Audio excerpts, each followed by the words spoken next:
Hello everyone, this is Pallavi and I'm going to introduce the basic definition of cell.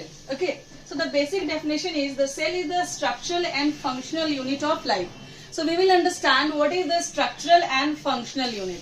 So structural it means the cell which is responsible to make structure of a body. ठीक है, cell जो है वो क्या करता है, body का structure बनाने का काम करता है. कैसे बनाने का काम करता है, जरा सोच के देखिए कि हमारे स्टमक में जितना नंबर ऑफ सेल है, अगर उतना ही नंबर ऑफ सेल हमारे क्या आर्म्स में आ जाए, हमारे फिंगर्स में आ जाए, हमारे ईयर्स पे आ जाए, तो हम लोग कैसे दिखेंगे, जस्ट लाइक अ सर्कल. हम बिल्कुल लड्डू जैसे हो जाएंगे, पूरी बॉडी पे सिर्फ और सिर्फ क्या होगा, मसल्स नजर आएगा.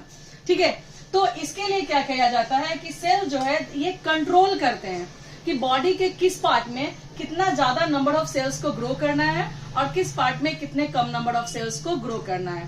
That's why they make a proper structure of our body.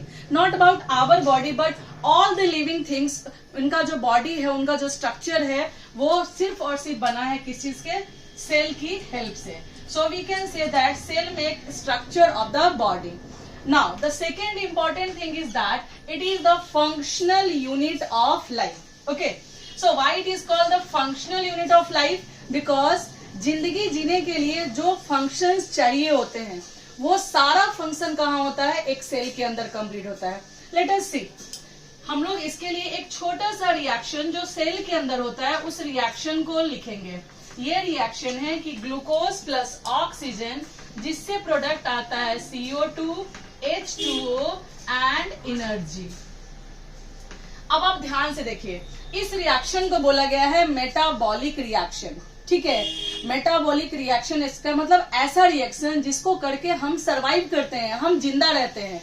और यही एक रिएक्शन है जो कि हमारे लाइफ को आगे बढ़ाने में हेल्प करता है. कैसे, इसको समझिए. ये जो ग्लूकोज है ये आया है हमारे डाइजेस्टिव सिस्टम से. ओके, कहाँ से आया है, डाइजेस्टिव सिस्टम से.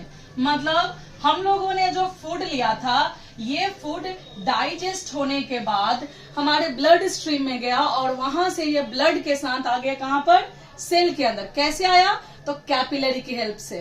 ओके, तो ये हमारे सेल के अंदर आ गया. अब हमने फूड से क्या ले लिया, हमने फूड से ले लिया ग्लूकोज. नाउ अब दूसरा हमारा जो सिस्टम है वो है रिस्पिरेटरी सिस्टम. इसका मतलब है रिस्पिरेशन, सांस लेना और सांस निकालना. ठीक है, तो यहाँ क्या हुआ, हम लोगों ने ऑक्सीजन लिया किसकी हेल्प से, अपनी नोज की हेल्प से. यह ऑक्सीजन एल्वियोलाई के साथ होते हुए कैपिलरी के थ्रू कहाँ आ गया, हमारे सेल के अंदर. तो हम कह सकते हैं कि हमारा डाइजेस्टिव सिस्टम कहाँ कंप्लीट हो रहा है, सेल में. हमारा रेस्पिरेटरी सिस्टम कहाँ हो रहा है, सेल में. ठीक है, अब इसके आगे देखिए, ये जो CO2 है ये फिर से क्या होगा, हमारे एल्वियोलाई में जाएगा और वहां से नॉस्ट्रिल्स की हेल्प से बॉडी से बाहर चला जाएगा. ठीक है, तो ये क्या हुआ, एक तरफ से ऑक्सीजन आया और कार्बन डाइऑक्साइड हमारी बॉडी से बाहर जा रहा है. वहीं पर क्या हो रहा है, ये जो H2O है ये रीनल आर्टियरी के थ्रू हमारे किडनी में जाएगा और वहां से एज अ यूरिन, मतलब ये क्या करेगा, टॉयलेट यानी कि पेशाब के फॉर्म में हमारे शरीर से बाहर जाएगा. तो ये दोनों क्या है, एक तरह की क्या है, हमारी बॉडी की वेस्ट मटेरियल है, गंदगी है, जो कि अब काम होने के बाद इसको शरीर से बाहर निकालना है. तो हम कह सकते हैं कि हमारा एक्सक्रीटरी सिस्टम जो है वो कंप्लीट हो रहा है कहाँ पर, सेल के अंदर. ठीक है, एक्सक्रीटरी सिस्टम का मतलब होता है शरीर से वेस्टेज को बाहर निकालने वाला सिस्टम. अब इसके बाद जो नेक्स्ट है हमारा एनर्जी. ये एनर्जी क्या होगा, in the form of ATP. ये हमारी पूरी बॉडी में सर्कुलेट करेगा. whenever we are running, whenever I am talking, when we are writing, everywhere where there is the need of energy, this ATP which is present inside that energy, they help us to do different type of work.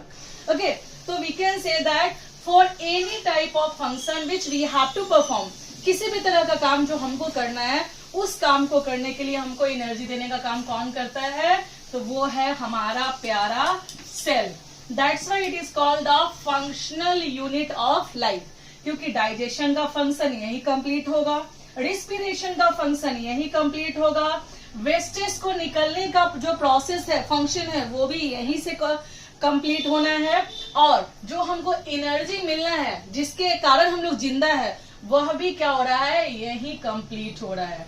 इसीलिए कहा गया है it is the functional unit. और without cell हम जो है वो क्या कर सकते हैं, सरवाइव नहीं करेंगे।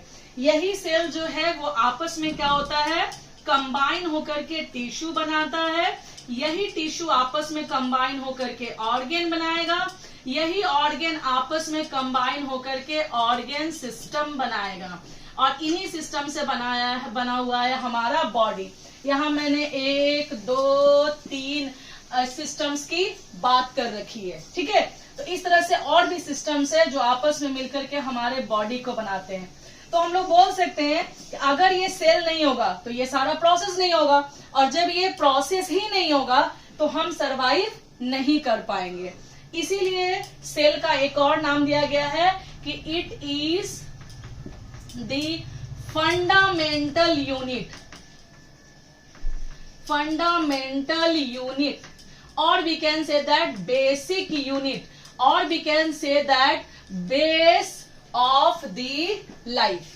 That without cell we can't imagine the complete body and our complete function. Thank you. Have a good day.